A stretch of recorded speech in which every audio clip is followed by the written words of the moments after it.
তারপর আবার পড়লেন, অনুভূতিটার কথা বললেন এবং আপনি সবার সাথে মিশে বসে পড়লেন।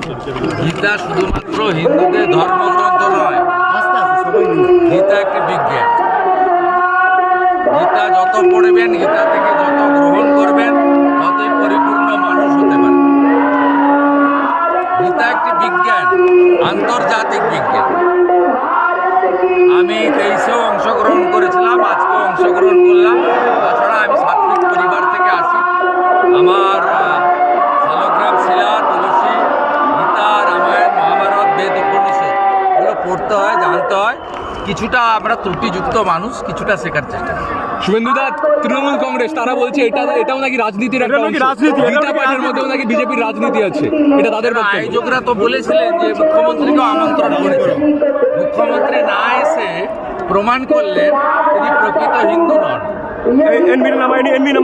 আয়োজকরা বলতে পারবে কেন আমন্ত্রণ করেছিল। আমি তো মমতা ব্যানার্জিকে হিন্দু বলে মনে করি না। আমি তো ওনার সঙ্গে কাজ করেছি এবং ওনাকে পরিত্যাগ করেছি। হিন্দু